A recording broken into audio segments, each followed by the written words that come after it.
Alright, so this is Wizard's World, aka Fort Wayne Pinball in Fort Wayne, Indiana. This is probably, hands down, one of the most impressive and insane pinball arcades that I have ever been to. They have pretty much every Stern LE you could want to play. Everything is online, and everything is in the best condition I've ever seen for pinball machines on location. Pretty much every machine that you play here will have a topper of some kind, will have some sort of redone decal, a perfect play field, protectors, and the flippers are all insanely strong. Unlike previous videos, there really isn't a whole lot to talk about on each individual machine because they're all just so perfect.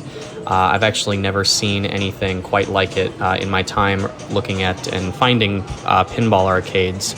You can see here there's a Godzilla limited edition, which in general is hard to find even for sale, let alone on location. I've never actually seen one in person. It was really cool to see one. As a matter of fact, there's actually 3 or 4 Godzillas at this location, all different variants, and you can play all the other ones.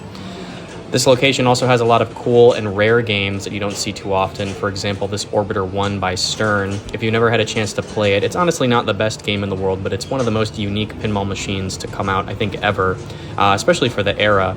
The game kind of works on a magnet system, and the ball just kind of runs around the playfield all crazy-like.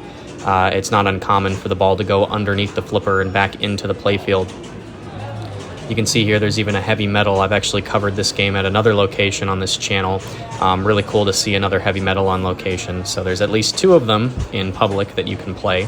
And as you can kind of see, just every single playfield in game is just absolutely perfect and super clean. I don't think I ran into a single game that had ball trails anywhere on the in lanes, which tells you a lot about how much they keep up with the maintenance. You can see here there's a Foo Fighters limited edition.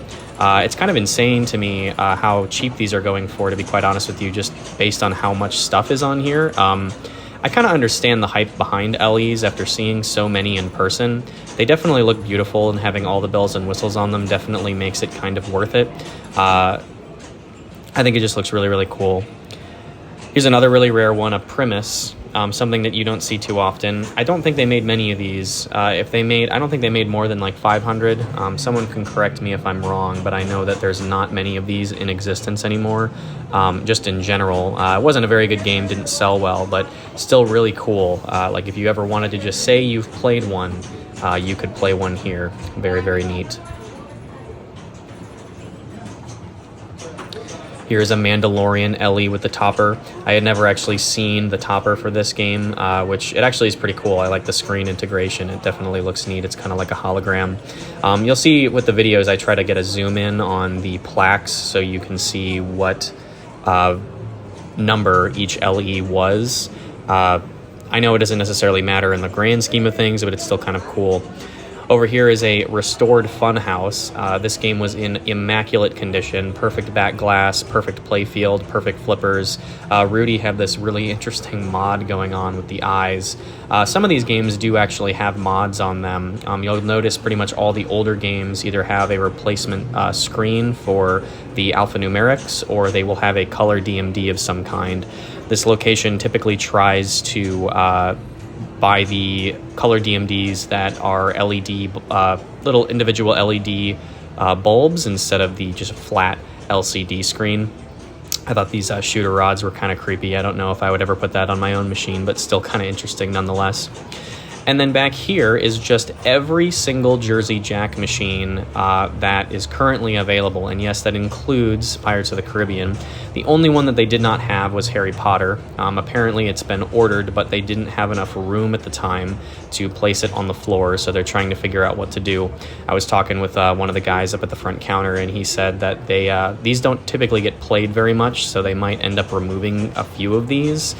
So if you end up going at some point in the near future or the later future, it's possible that maybe a couple of these are no longer available to play. I actually didn't end up playing a single Jersey Jack other than Elton John, just because I think that's a really good game in my opinion. You can see there's a dialed in over here. Really, really cool. I know many people don't really like this game just because the theming is kind of weird. But if you can kind of look past the theme, I think the shots are great. It's probably Pat Lawler's best game since moving to Jersey Jack. I'm not really sure what happened, but after he kind of went over to Jersey Jack, something happened. I've never really been a big fan of them.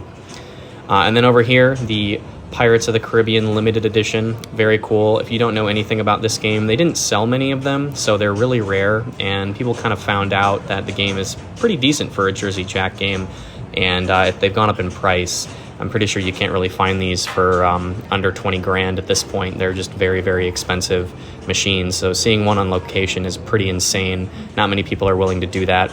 The only other one I've ever seen on location was in a place in, I believe, Georgia, a place called Portal Pinball, which is another place that I'd really like to video at some point. I'm not going to talk too much about these Jersey Jacks because, quite honestly, I've covered a lot of them on this channel, and you'll see them all over the place. Just know that every single one is in pristine condition, and they're all very, very clean. And I know not a lot of people don't really like Guns N' Roses, but still, you can play it here if you want to. I've never actually put a lot of time into this version of Guns N' Roses. I thought this was kind of funny with the little sticker sitting there on the lockdown bar. But yeah, I've never really put too much time into it. I've heard it's a little multi-ball heavy. There's a Toy Story 4 here as well. Supposedly this one, you know, as to be expected, does really well on location. The kids seem to really like this game. I'm not a big fan of it personally, but still good for location. They've got a Godfather, as you would with every Jersey Jack game. It's funny, the first time I saw this machine, I was a little confused as to how empty the playfield looked, especially for what Jersey Jack had been putting out previous to this. But the game itself definitely looks beautiful. It's a really neat, unique machine, but the scoring is a little strange. I'm not too sure how to describe it.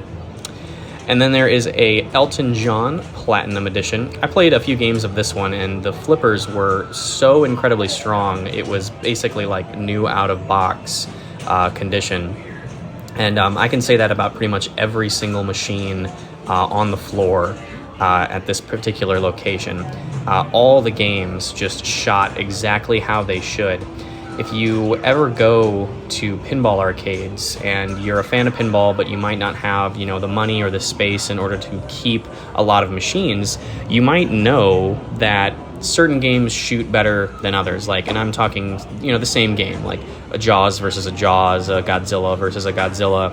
And that's typically due to the flippers getting weaker and weaker over time and not being rebuilt. If you play a machine new in box, or when the flippers have just been rebuilt, or when the game was just cleaned, you'll kind of know what I'm talking about. Certain shots, when the flippers are weak, are way harder to make, and the game doesn't flow as well as the designer intended for it to flow. And there was not a single game here on the floor that I had an issue with. It was like you have your own public-private collection. It's honestly fantastic. Again, I really can't say enough good things about this location. If there's a game here that you want to play, you can pretty much guarantee that it's going to be in immaculate condition. Even the old machines, like machines from the earlier days, like there's actually a few EMs on the floor, and almost every single one of the playfields were just perfect. I mean, it looked like they had never been touched before. It's kind of amazing. I've never really seen anything quite like this. Coming up here, this is a good example of this, a Bally Power Play. I know some people really like this one. You can see the replacement displays, the beautiful back glass, and just look at this playfield. It's just insane how nice it looks. It's almost like it just came out the factory. Some of these I have definitely had playfield swaps. I'm not too sure which ones specifically, but I do know some of them have had playfield swaps at some point or another. It just kind of depends on the game and how popular it is and how bad the playfield wear is. You know, when I say that, you know, the games are all in immaculate condition, I don't want everybody to think that, you know, there isn't some wear on some of these older games. There absolutely is, but, you know, again, a great example coming up here is this 8-ball. You know, this was a super popular game back in the day and still kind of is, and you can just see, like, this playfield is beautiful. I've never actually seen an 8-ball in person that looks this nice. It's kind of amazing. It's really cool to see these games as they were intended to be from the factory. And I got a close-up of the shooter lane there because I actually believe that might have been an original playfield, or there's a hard top on it. I'm not too sure. This location also had a lot of old Stern games, which is another thing you don't see too often. And it's kind of a shame because I think Stern had some really cool ideas for this era. In an era where pinball, in my opinion, is pretty bland, I actually enjoy playing the older Sterns just because of their playfield designs and the layouts that they have and the rules. They definitely tried to cater to more of a hardcore pinball audience, I think, from the time, which is very cool to see, especially in an era where they were just money makers. Nobody was really thinking about that kind of stuff, but they kept the players engaged, which is good. There's a lot of games here that I've never actually seen before or even knew existed. Like this one, for example, I've never seen this one talked about. I've never seen it before. Some of these are wide bodies as well, which even adds to the kind of rarity of them all. A lot of wide bodies were either destroyed back in the day just because they were too hard to keep up and running, or they were just too hard to store. Nobody really wanted to keep them around. Here's another one right here. Tommy with the little ball topper, and then another one that you really just don't see on location very often. I've been to so many different arcades and pinball arcades, and I've never seen this one on location. I don't think they made a crazy amount of them, but I know they made a decent amount, so a lot of them are in private collections. Here's a Spider-Man Vault Edition. I don't know what code is currently on this. I know you can put the original Spider-Man code. People don't really like the new code because the callouts are different and there's like different sounds and stuff like that. I definitely enjoy the original code personally, but I didn't get a game of this while I was there. And again, it's kind of hard to see, but if you look at like the bezels of the back boxes on these pinball machines, a lot of the time these older Bally Williams games at this point have all deteriorated over time. Unfortunately, on this one, I didn't get a close-up of the typical wear spot in the back by the magnet for this for the shadow, but I would assume it's in decent shape or not a big problem. But they're all basically restored. Pretty much every machine here has been touched up or restored in some way. This is the kind of collection that I would expect to see from, you know, somebody who just has infinite money and wants the best of the best for every single machine that they buy. You can see that previous game there, they did have some wear on the playfield, which is a bit unfortunate, but like I said, you know, the fact that there's probably maybe 2 of those in the entire store is pretty awesome. I mean, again, you can see this Bally Star Trek. I've seen Bally Star Treks that have nothing on the playfield anymore, and they're still being put out on location. This place didn't have, the only 2 notable games that I think people would really like to play here that they didn't have was a Whitewater and a Fathom. They did not have either of those, which was a bit unfortunate. I love Whitewater, but it's a bit hard to find Whitewaters in good condition nowadays. So they did not have those. So if you're looking to play those, unfortunately they don't have them, but they've got tons of other stuff to play. And personally, I don't think you could ever get bored here. And even games that, you know, are a bit newer, like this one, for example, you know, Stern, still a Stern game, still kind of a modern Stern game, but it's got mods on it, it's got the color D&D, the playfield is super clean, the plastics haven't yellowed at all, and they just do a good job of keeping everything beautiful. It's super cool. Here is a Magic by Stern. Again, a lot of these games I've never really seen before or heard of. I don't have a ton of knowledge on the 70s and 80s games just because I was never really a big fan of those personally. But if you like these games, you can definitely play a lot of them here. I believe a lot of the reason why they have these older machines here in the first place is they're really good for tournaments. And this place tends, from what I noticed, prides themselves on catering to a hardcore pinball audience. They do tournaments here all the time. I think there's a reason why they call it Wizard World or Wizards World. There's a lot of IFPA pinball players who come here and practice and use this as their spot to really get into the zone. Here's one that I did want to talk about, this No Fear. This No Fear was clearly restored. It had powder coating on the sides, all the plastics looked brand new, the playfield was immaculate, and the decals had definitely been replaced. Typically when you find a No Fear on location, they're all faded, kind of like Twilight Zones and stuff like that. So it was really, really cool to see one with brand new decals. Here's another one too, this Kiss. It had a topper, it has a beautiful back glass, and definitely a brand new playfield on here. If this is an original playfield or a hard top or whatever it might be, I don't really care. It just looks awesome. You don't see this, and even they have the chrome going on the sides. Very tasteful. Nothing here really kind of goes too far, I think, in the mod direction or the powder coating direction. Everything is very tasteful here, which I very much like. This Addams Family is definitely mostly original. I didn't play this one while I was here, just because I've played so much Addams Family over the years, but it still looked beautiful. Everything was very clean. So unfortunately, I don't really know how this one plays, but based on what I had played everywhere else, it probably plays pretty well. Here is a Dark Knight, another one you don't see too often. Has some extra mods on it, some extra stuff on the playfield, really cool. I don't believe that is the original back glass. I think that is a different translate, but you'll have to correct me if I'm wrong. I'm not too sure on that one. Here's an Elvis. I actually played this one because I had never gotten a chance to play it before. I wasn't a big fan of it. It's okay, but I didn't really spend a whole lot of time playing the game, so I can't say my full opinion on it, but it was still kind of cool to play. Don't really see that one on location too often. Here's a Meteor by Stern. I know this is a bit of a fan favorite. People tend to really like Meteor from Stern. It's got some really cool rules. I actually think there's a tutorial for it online, so if you ever want to learn how to play this one, you can do so. Unfortunately, somebody was playing the Flintstones, so I couldn't get a close-up of the playfield on it, but rest assured, everything was working as it should. I think Flintstones is a bit of an underrated game. Unfortunately, they use what was it, the movie license or something for the Flintstones, but the game itself is actually very fun. If you look past the theme a little bit, you can still have a really good time. Here's a EM Bally, and again, just look at the playfield. These games are pushing, what now? I mean, they've got to be pushing at least, 60, 70 years old or something like that. And they're still on location, and they look like that. I mean, that is just insane.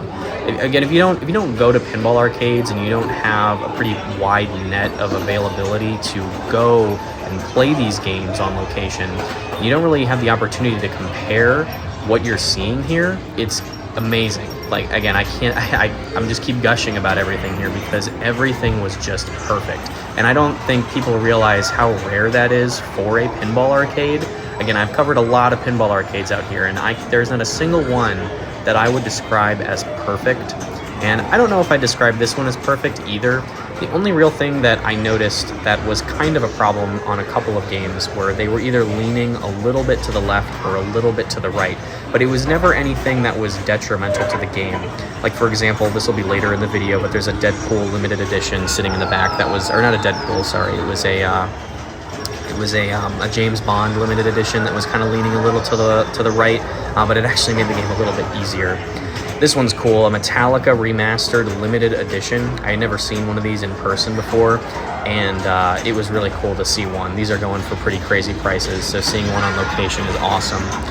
And then, like I said, there was a couple different Godzillas. Here's the Godzilla 70th Anniversary Limited Edition black and white model. Really cool. I didn't play this one just because I've played a lot of Godzillas, but still awesome to see this on location.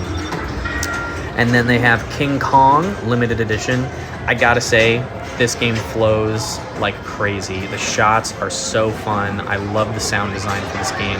When the code matures a little bit, I think this game is gonna be really, really big. I had a lot of fun with my first couple of plays. And then kind of going over here to the next row. This is gonna be a bit of a long video, but you've got all the heavy hitters from Chicago Gaming and Bally Williams in the later era. All of these were great. This one shot so fast, this Attack from Mars. It was like the game was brand new. I have never played an Attack from Mars that has played like this one. The only issue was the left in lane wasn't aligned correctly, so there was a bit of flipper, ball hop when it transitions from the lane to the flipper, which made shots a little difficult. I've noticed that's kind of a problem on Chicago Gaming machines. I'm not really sure why, but here's a Medieval Madness. I think it's just a standard or a limited edition, the original like limited edition that was made in the Stern factory. I'm not too sure. It's a little hard to distinguish between them, but still really, really cool. Again, they all played beautiful. This looks like it's an original Monster Bash, which again, seeing an original Monster Bash on location, rare enough, but seeing one that's just in as good of a condition as this one, even rarer. Here's a Grand Lizard by Williams, another one you don't see too often. Got really unique playfield for the time and the era, something really cool with the upper playfield. There was kind of that period of time where everybody was putting in upper playfields because that was just the thing to do. If you weren't doing it, then, well, you were going to be left behind. Here's another one. They only made about 2,000 of these, like Gilligan's Island. I think I remember seeing one at the Pinball Hall of Fame, but of course it was broken because everything at the Pinball Hall of Fame is broken. I didn't play this one while I was here, but super cool to see this one on location. I know there's some people who really like this one. Pinball by Stern, another rare one. Never seen one in person, but I've heard of this one. I think it's kind of funny that they just named a game Pinball. I feel like they were just running out of stuff to do back then. Another Fire. I've covered Fire a couple of times on this channel, but no playfield wear. Everything was really, really nice. A beautiful Terminator 2 Judgment Day. I get a couple of close-ups here. You can see there's some cracking in the clear coat on these inserts, but that's kind of normal. This was basically first generation diamond plate, so over time these things kind of fell apart, but still finding one that looks like this is awesome. I mean, again, those games were just played so much when they were on location, so finding one that is in as good a condition as it is really difficult. Here's a Champion Pub. I know some people are kind of hit or miss on this game. Some people really like it, some people don't. I'm more of a... I like the game. I can just never find that left ramp. I don't know where it is. It's somewhere, but I can never seem to find that ramp. I feel like if I found where that ramp was, I'd probably end up enjoying the game a lot more than I currently do. I just think the shots are in kind of strange spots, but that's just me. So here's an example, this El Dorado by Gottlieb, a wedge head. Look at this playfield. I mean, if this hasn't been replaced, if this is an original playfield, this is like probably one of the only ones left that look like this. I also got a close-up here of the Doctor Who. You can see, keeping up with the theme of everything just being in immaculate condition, even the decals are just in perfect shape. Again, usually the decals on these Doctor Whos are faded to oblivion, and they all look kind of washed out, but they all look great.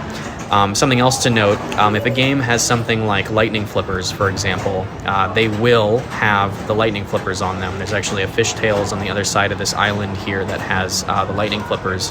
I know some locations decide to either remove the lightning flippers, or we'll put, you know, regular flippers in there or something along those lines. And I mean, again, it's to each their own. You know, I can go either or personally. The only game that I really want the lightning flippers on is Doctor Who and Fishtails, because those two games were basically designed from the ground up to include those, but the others I'm not really a big fan of, like Bram Stoker's. I feel like that game needs regular flippers in my opinion.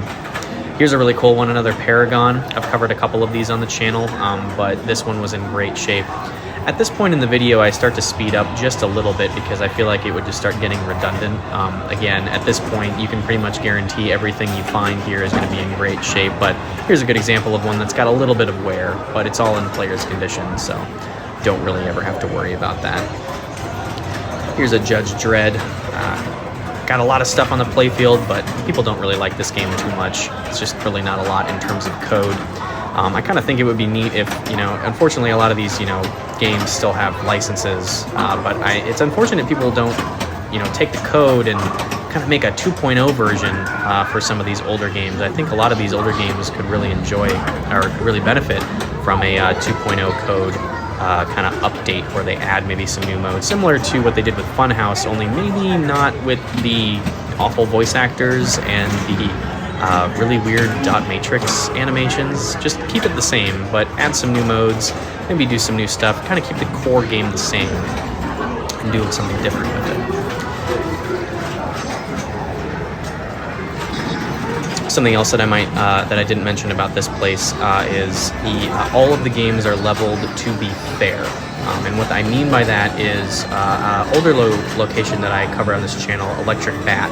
Pretty much all of the games there were leveled incredibly high. They were leveled to the point where the ball physics were different from what you might expect, and it causes drains to happen faster, the ball comes back at you faster, but all of these were leveled exactly as the manufacturers intended for them to be leveled, which is, again, something that you really just don't see very often. People don't really care about those small details, which, I mean, rightfully so.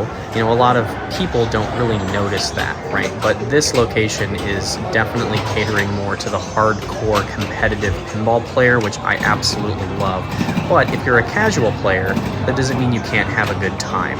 All of the games are set up extremely fair. There's still extra balls. Unless they're doing a tournament or something along those lines, you can still have a lot of fun if you don't really know what you're doing and you just kind of want to play a few games.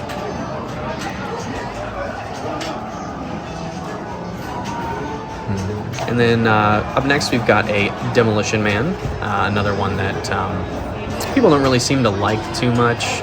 It's one of those super pins that people kind of forget ever existed, but you know, still got some really good flow to it.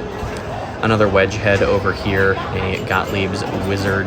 Again, I believe they have a lot of these here just because they're good tournament games. They do tournaments here quite often. So if you ever want to join in a tournament, be sure to hit these guys up. I didn't get a close-up of the fishtails decals, but they were immaculate. I mean, they were just beautiful. Again, it's super cool. This one did have a little bit of insert wear. You can kind of see the fish here. This is typical, though. Almost all fishtails that haven't had a playfield swap at this point have had some sort of an issue there. Here is a Tron.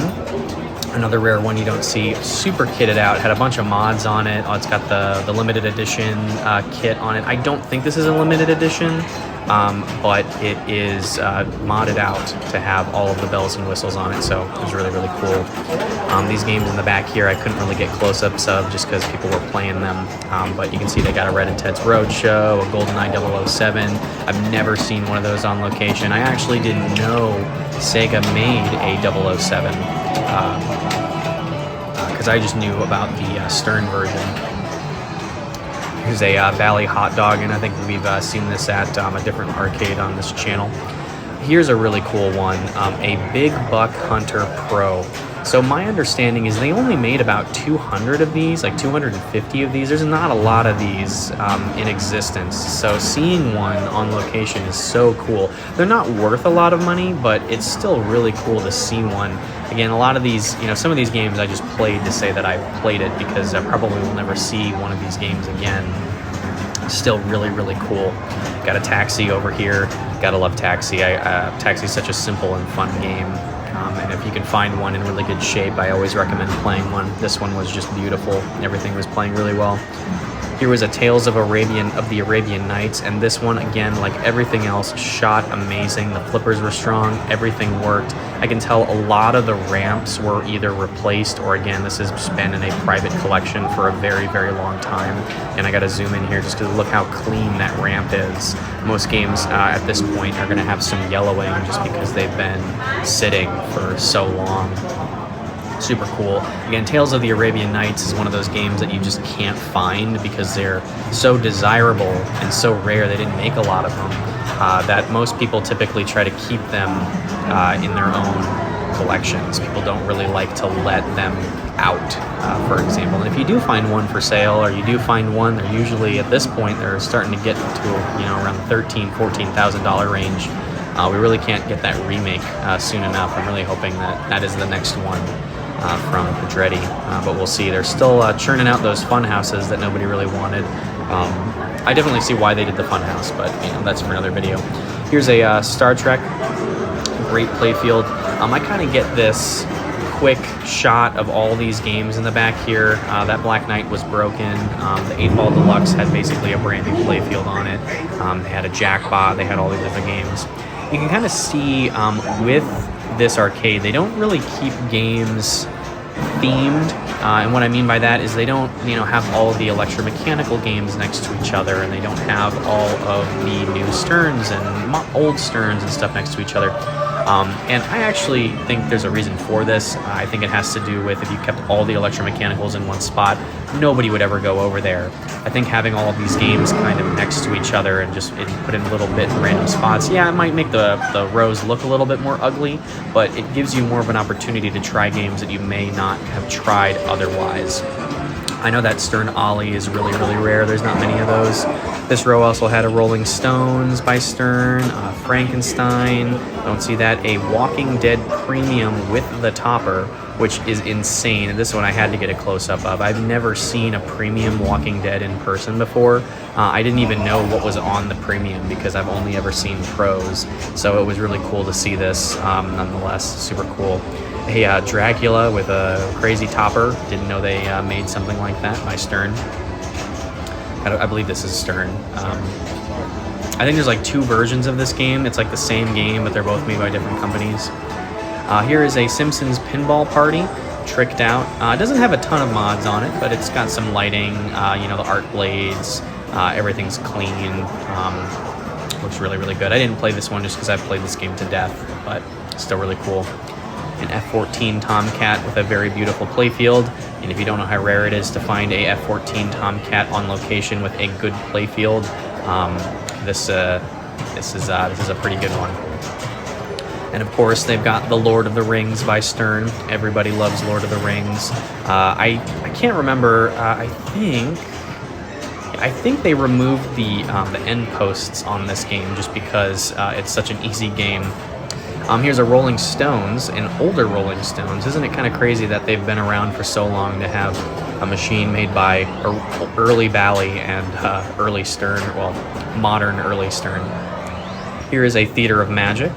I know people really like this game. I'm kind of indifferent towards it, but still a really fun game to play every now and then. And then a Ghostbusters Premium with the topper, also really cool. I've never seen the topper in person. Those toppers are like $3,000 now because they just didn't make a lot of them. It's a pretty rare topper. A Stern Catacomb. This one looked crazy with the back glass. I've never seen one of those in person. Have the 2 Elvira games over here. At least the original ones by Bally Williams and by Bally. Well, I think they're both technically by Bally Williams, but they've got them kind of in this back corner over here.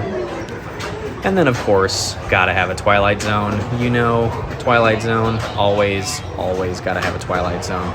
This one was okay. I'd say it's definitely been played a lot, although if you look, like this in lane is usually thrashed, and it was pretty nice. I saw that little sticker up there. I've never seen that before. I don't know if they put those on games when they were shipping from the factory or if that's just something that somebody put on at a later date. I'm not really sure. I've never seen that before. Here's a Bram Stoker's Dracula. I believe, I played a few games, nothing was broken on this one, which is pretty crazy. There's always something wrong, except for this. There was like this weird angle with the flipper, and I'm actually not sure if that's something that they do on purpose. Sometimes I've seen arcades do that where they'll angle flippers off spec just so certain shots like make more sense. I'm not sure if that was a mistake or if that was just, something that happened. Here's a Creature from the Black Lagoon with the topper. Still really cool to see. I haven't seen the topper other than at Galloping Ghost, and I think they took it off. So cool to see that. There was also that Flash Gordon over there. That one's kind of infamous. And then here is the wall of LEs. This was so cool. I have never seen so many limited editions in person. You'll see I start this row by getting close-ups of all the plaques, but towards the end I kind of forget to get close-ups of the plaques, unfortunately, so I'm sorry about that. Here's an Elvira Blood Red Kiss edition. I've only ever seen this one at my local distributor. I've never seen one on location. This game is just beautiful. I love the powder coating on this. I'm not really a fan of the shooter rod, but hey, to each their own. Here's a John Wick LE, and I gotta say, people complain about the prices of the toppers, and don't get me wrong, they're overpriced, but seeing them in person, I can definitely see why somebody would kind of shell out the money for these, because they just look so cool. This Jaws LE was awesome. I can see why these go for so much money. That back glass is just beautiful. beautiful. I love the mirror finish on it, the powder coating and the armor and the kind of foil side art. It just looks so cool. That Jaws in particular shot so well. I've had one shoot so well. Here's a James Bond limited, what is it, the 60th or something edition? I don't remember exactly. They didn't make many of these, and they were so expensive when they first came out. It's funny though, I've seen a lot of these on location. That's probably my fourth or third one, seeing one on location, which is kind of interesting. I never thought I would see so many available to play, given how much money they cost at the when they first came out.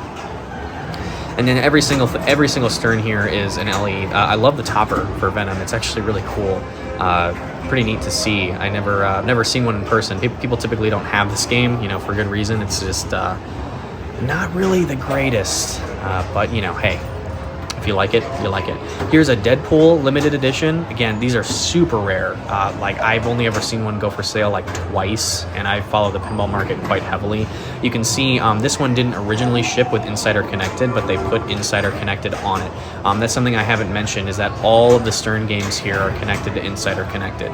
Every single one that can be connected is connected, even if it didn't ship with it originally, which is so cool to see. This is another one that's super cool, an Aerosmith limited edition. Not only is it the premium, but it's the limited edition. I never had the chance to play a premium Aerosmith. The upper playfield is actually really, really cool, and there's like an extra drop target that I didn't know existed. This is the 007 limited edition that was leaning a little bit to the right, but it actually, I actually think it made the game a little easier. It made hitting that right ramp very, very smooth, and I really liked it.